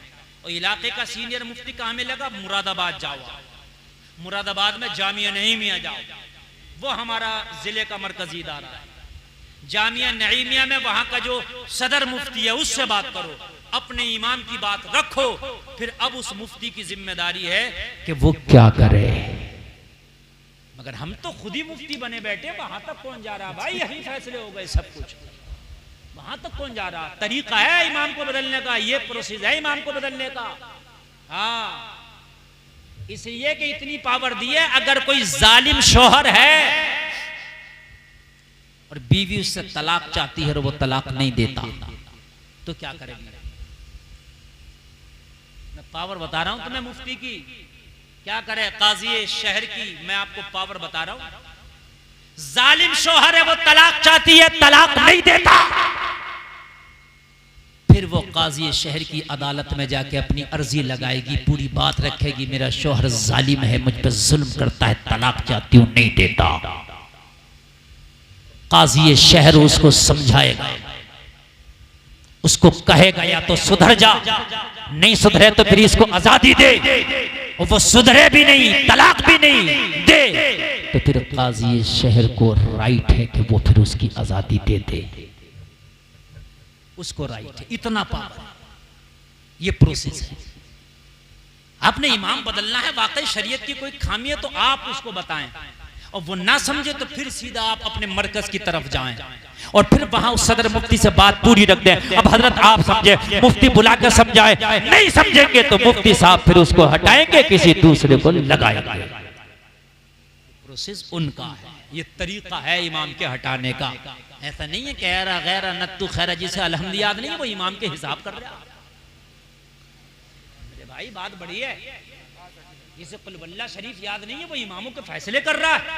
निजामे मैकदा कुछ इस तरह बिगड़ा है साकी, उन्हीं को जाम मिलता है जिन्हें पीना नहीं आता। बातें समझने की हैं, दिल के तख्ती पे नक्श करने की हैं। कभी गुनाहगार ना बनना किसी आलिम की बुराई करके। मेरे भाइयों, अपना अमल अपने साथ जाएगा, कोई किसी के अमल का जामिन नहीं होगा, मगर कभी अपनी आखिरत को बर्बाद ना करना मेरे भाइयों, कभी अपनी आखिरत को तबाह ना करना। आलिमों से मोहब्बत करो, उनकी कुर्बत करो, और किसी आलिम से अगर आप खफा हैं तो फिर भी उसकी बुराई करो, फिर भी आप बुराई। आगे बढ़ू, इजाजत है। रानी ने एक सिरा हाथी के बांधा और एक सिरा कहां बंधा है? बोलो बोलो, भूल गए कहां बंधा है? कहां? जनाजे में। हाय हाय, दोनों सिरे बंधे हैं। अब ये तमाशा सारे सिपाही देख रहे हैं, मुरीदों की जमात देख रही है, सारा जमाना देख रहा। हाथी तो हाथी है, हाथी ने अपनी पावर लगाई, अल्लाह वाले ने अपनी पावर लगाई। जोर से बोलो, जोर से। लोगों पावर पावर, इधर इसकी पावर, इधर इसकी पावर। लोगों, हाथी ने जब सारी ताकत लगाई, जंजीर बीच में से टूट गई। आधी जंजीर हाथी के साथ बंधी रह गई, आधी जंजीर अल्लाह वाले के जनाजे से लिपटी रह गई। सुभान अल्लाह, सुभान अल्लाह। जब रानी ने ये मंजर देखा तो खौफजदा हो गई और कहने लगी, खबरदार, अब कोई इन्हें डिस्टर्ब करने की कोशिश ना करे, अब कोई हटाने की कोशिश ना करे, अब कोई हिलाने की कोशिश ना करे। इस अल्लाह वाले को वाकई पावर दे के भेजा गया है। अब रानी झूमती जा रही थी, ऐलान करती जा रही थी। जब उनके गदा भर देते हैं शाहाने जमाना की झोली, मोहताज का जब ये आलम है, मुख्तार का आलम क्या होगा? सुभान अल्लाह। नारे तकबीर, नारे रिसालत, मसलके आला हजरत, फैजान आला हजरत, शान मुस्तफ़ा, अज़मत मुस्तफ़ा, सरज़मीन बुलंदपुर, अल्लामा गुलफाम साहिब किबला जिंदाबाद। जो है, एक बात जरा मैं आपको बता दूं, जरा सुन लेना बगैर मैं। वो जो मैं इबादत खाना बोल रहा हूं ना, वो मंदिर था। अगर ये रिकॉर्ड भी हो गई तो बेटा निकाल देना। तवज्जो करना। रानी चक्कर में पड़ गई, कहने लगी क्या होगा? मुरीदों ने कहा यही दफन होंगे, यही मज़ार बनेगा। सुभान इसी में कहने लगी यहाँ मज़ार, ये मेरी इबादत गाह है। कहने लगा तेरी इबादत गाह है और इनकी आराम गाह है। हाय हाय हाय, अल्लाह वाला की पावर देखो, जलसे में आने वालों। अब बता क्या करे? कहने लगी करेंगे क्या? सिपाही ना उठा सके, हाथी ना उठा सके, हम ना उठा सके, तो अब हमारी का भी साथ कहीं ना उठाए। अब ज्यादा कोशिश करी तो कोई हम ही ना उठ जाए। यहीं पर इनकी आरामगाह बनाओ, वहीं पर कब्र बनाई और वहीं पर आपका मज़ार बनाया। कोलार में कभी जाना हो तो कुतुब शाह गौरी के मज़ार पर जाना, उसी इबादत गाह में उनका मज़ार बना हुआ है। सुभान, कह दो ना सुभान अल्लाह, सुभान अल्लाह। और वो जंजीर का टुकड़ा जो जनाजे से लिपटा रह गया था, आज भी जंजीर की 9 कड़ियां उनके उसी मज़ार में लटकी हुई हैं। एक कड़ी एक बालिश्त की है, तकरीबन 9 बालिश्त की जंजीर आज भी वहीं पर लटकी है। जमाना देखता है, नजारा करके आता है, निगाहे वली में वो तासीर देखी, बदलती हजारों की तकदीर देखी। सुभान अल्लाह, सुभान अल्लाह, सुभान अल्लाह। अल्लाह वालों की शान निराली है। वअतसिमू बिहब्लिल्लाहि जमीअन वला तफर्रकू, अल्लाह की रस्सी को मजबूती से थामो। पावर अल्लाह देगा, ताकत अल्लाह देगा, बहुत लंबी बात हमने कर ली और आपने बहुत अच्छा सुन लिया। अल्लाह कहने से ज्यादा हमें अमल की तौफीक अता फरमाए। मेरे भाइयों नमाज जरूरी है, मेरे भाइयों सच्चाई जरूरी है। हराम आने ना दो। एक बात सुन लो, आखिरी बात, हराम आने ना दो। अल्लाह ने जितना किस्मत में लिख दिया है, कोई अगर सो रहा हो तो उसे जगा देना। ये जुमला सुनना बहुत जरूरी है, हलक से उतारना जरूरी है। अल्लाह ने जितना किस्मत में लिख दिया है, जब तक उतना तुम्हें मिल नहीं जाएगा, जब तक तुम्हें मौत नहीं आएगी। आपकी मोहब्बतें हैं, ये अल्लाह सलामत रखे, लेकिन प्यासा रह जाना जरूरी है। इतना ना पियो कि आपकी प्यास बुझ जाए, प्यासा रहना जरूरी है। मैं जो आखिरी बात बता रहा हूं, ये सुनिए, बहुत अच्छी बात, बहुत मजे की बात। जितना अल्लाह ने आपकी किस्मत में लिख दिया है, जब तक आप मरोगे नहीं, इतना जब तक के आप खा नहीं लोगे। सुन लीजिए, एक लुकमा भी आपकी किस्मत का नहीं रह सकता। आप जब तक नहीं मर सकते, जब तक क्या वो लुकमा खा नहीं लेंगे जो अल्लाह ने लिख दिया। समझ बात आ गई? अब सुन लीजिए, जब ये यकीन है और आप भी कह रहे हैं, अच्छा इस बात को आप मानते हैं, जितना किस्मत का इतना खा के रहेंगे, मानते हैं कि नहीं मानते हैं? सब लोग हाथ उठाओ, कौन कौन मानते हैं? उठाओ। हाँ माशाअल्लाह, सब मानते हैं। मानना पड़ेगा। किस्मत का इंसान खाकर ही मरता, उससे पहले नहीं मरता, मरेगा ही नहीं। कम खाओ इसलिए चाहे देर से मरो। जुमला अजीब लग रहा होगा भाई, जितना लिख दिया है उतना खा के मरना है, तो थोड़ा थोड़ा खाओगे तो ज्यादा दिन में ना खाओगे। मगर सुन लीजिए, मौत बरहक है। मगर ये जो मेरा जुमला है कि ताकि ज्यादा जियो, वो जुमला सही है, वो भी सही है। कम खाओगे तो बीमार नहीं होगे, मरते दम तक सेहतमंद रहोगे। ज्यादा खाने से बीमारी जल्दी आती है, ये हकीम जी भी कहते हैं, डॉक्टर साहब भी कहते हैं। किसी के वलीमे में चले जाओ तो वलीमा तो उसका है, मगर पेट तेरा ही है। बात है कि नहीं मेरे भाई? पेट तेरा ही है, उसको जो है हिफाजत से रख। बीमारी ज्यादा खाने से आती है, कम खाने से नहीं आती है। तो जितना अल्लाह ने लिख दिया उतना तो मिलकर रहेगा, उससे पहले मर ही नहीं सकते। मौत का फरिश्ता नहीं आएगा तेरे पास जब तक किस्मत का खाना लेगा। तो जब उतना खाना ही है तो खाने के दो दरवाजे कितने? जोर से बोलो। जो आपको इनकमिंग होती है खाने की, जो मिलता है वो दो तरह से मिलता है, एक हराम का दरवाजा, एक हलाल का। दो ही तो होंगे, जो लुकमा खाओगे तो हराम का होगा या हलाल का, तीसरा तो होगा ही नहीं। बात समझ में आ रही यार? लुकमा दो ही तरह का होगा, या तो हलाल का। अच्छा जितना लिख दिया, जब तक मरोगे नहीं, जब तक खा नहीं लोगे। तो जब ये ईमान है, तुमने हाथ उठा दिया इस बात पर कि हजरत जब तक खा नहीं लेंगे किस्मत का, मरेंगे नहीं, तो हराम वाले को ताला ना लगा यार। जब उतना मिलकर ही रहना है तो दो रास्ते हैं, एक हराम का और एक हलाल का। हराम वाले को लगा दे ताला, मिलेगा उतना, हलाल वाले रास्ते से मिलेगा। बेशक सही बात। उतना ही अब हलाल वाले से मिलेगा। नहीं बात समझ में आ रही? अरे भाई, जब हमने हराम वाले को ताला लगा दिया, वो मिलकर रहना जो हमारी किस्मत में है, तो फिर कौन सा रास्ता बचा? हलाल वाला बचा ना। और जब हमने हलाल वाले को ताला लगा दिया, तो फिर हराम वाले से मिलेगा। बहुत से लोग दोनों को खोले हुए हैं, हराम भी हलाल भी। और जब ये आके दोनों का मिलता है ना, तो पानी में पेशाब मिल जाता, तो पानी भी नापाक, पेशाब भी नापाक। हलाल में हराम की रोजी मिल गई ना, तो ये सब नापाक। इसलिए हलाल के लुक़मे खाओ ताकि तुम्हारी नस्लें तुम्हारी वफादार हो। हलाल के लुक़मे खाओ ताकि इबादत करने में मजा आए।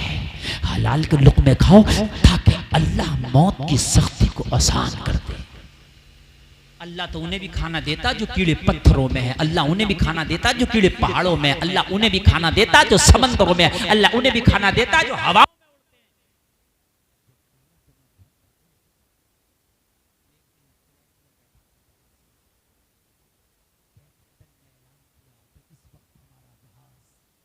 तकरीबन 3500 फीट की ऊंचाई पर उड़ रहा है। कितनी? 3500 फीट की ऊंचाई पर। ऐलान कर रहा है कैप्टन, अपनी सीट बेल्ट बांध लें। 3500 फीट की ऊंचाई से हम गुजर रहे हैं, इस वक्त उड़ रहे हैं। उसी वक्त फिर ऐलान होता है, सारे लोग अपना सामने वाला टेबल खोल लें, अब हम जल पान कराने वाले हैं, यानी आपको खाना खिलाने वाले हैं। हाय मेरी आंख में आंसू आ गया, मेरे रब तेरी कुदरत, तूने 3500 फीट ऊंचाई पर भी भूखा नहीं छोड़ा है। सुभान अल्लाह, सुभान अल्लाह। इतनी ऊंचाई पर जहां से परिंदा रिस्क हासिल करने के लिए जमीन पर आता है, हम उतनी ऊंचाई पर पहुंचे। मेरे मौला तूने हमारी किस्मत का रिस्क इतनी ऊंचाइयों में भी रख दिया है। मुझे बता, जब तेरी किस्मत का रिस्क अल्लाह 3500 फीट की ऊंचाई पर तुझे पहुंचा सकता है, तो क्या जमीन में तुझे नहीं पहुंचा सकता? कैसे ईमान कमजोर हो गए मेरे भाइयों। अगर मालदार हो ज़कात निकालो, कान खोल कर सुन लो। अगर कोई मना भी करे, ज़कात निकाल कर हो। मेरी तकरीर एक नौजवान ने सुनी, अल्लाह की कसम, अल्लाह ने उसे ऐसी हिदायत दी, ऐसी हिदायत दी, ऐसी हिदायत दी। BA MA करा हुआ लड़का था वो, उसने दाढ़ी रख ली, नमाजें शुरू कर दी, अल्हम्दुलिल्लाह इस्लामी लिबास में आ गया और अपने वालिद से बोला, अब्बा अब ज़कात निकालो। मगर बाज बूढ़ा ऐसा सख्त होता है दिल का, ज़कात निकालने के लिए उसकी जान निकलती है, नहीं निकालूंगा, मेरी बहुत ज़कात है। उसने अपने बाप से कहा, मेरे बर्तन अलग कर दे। लोगों, कुछ लोग अपने बाप से यूं अलग होते हैं कि उसकी बीवी उसकी बीवी उसके बाप को पसंद नहीं करती, लेकिन आज ये अपने बाप से इसलिए अलग हुआ था कि इसका बाप ज़कात नहीं निकालता था। बाप ने ज़कात नहीं निकाली, इसने अलग हो गया, मजदूरी करने लग गया। एक दिन बाप प्यार में अपने बेटे को अपने दस्तरखान पे बिठा के खाना खिलाने लगा, यानी पोते को। जरा तवज्जो सुनना, जुमला तकरीर खत्म हो गई, मगर जरा ये बातें भी सुनिए। पोते पे प्यार होता है ना दादा का। अब पोता बच्चा था, चला गया, बेटा ही तो नाराज था बाप से ज़कात न निकालने, पोता चला गया, लुकमा खिलाने लगा। खुदा की कसम, बेटे ने देखा कि पोते को दादा लुकमा खिला रहा, भाग के आया, बाप का हाथ पकड़ लिया, बेटे का मुंह पकड़ के हाथ उंगली डाल के बेटे के मुंह में वो लुकमा बाहर कर दिया और बाप से बोला, जब तक ज़कात नहीं निकालोगे मेरी औलाद को एक लुकमा ये हराम का नहीं खिलाना। ज़कात नहीं निकालोगे मेरी औलाद को ये हराम का लुकमा नहीं खिलाना। मुझे तुम्हारी जमीन से कोई मतलब नहीं, मैं मजदूरी करूंगा और अपने बच्चों को हलाल के लुकमे खिलाऊंगा, ताकि कल मेरे मरने के बाद मेरी हलाल खाने वाली पली औलाद अगर हाथ उठा के दुआ करे तो रब इनके हाथों की लाज रखते हुए मेरी बख्शिश कर दे। सुभान अल्लाह। अल्लाह सलामत रखे। लोगों, हराम से दूर रहो, हलाल से दोस्ती कर लो। कहने सुनने में खता हुई हो, कलमा पढ़ो। सारे लोग अल्लाह माफ़ फरमाए कलमा शरीफ पढ़ें, ला इलाहा इल्लल्लाह मुहम्मदुर रसूलुल्लाह, इस्लाम जिंदाबाद, व मा अलैना इल्लल बलाग। अस्सलामु अलैकुम।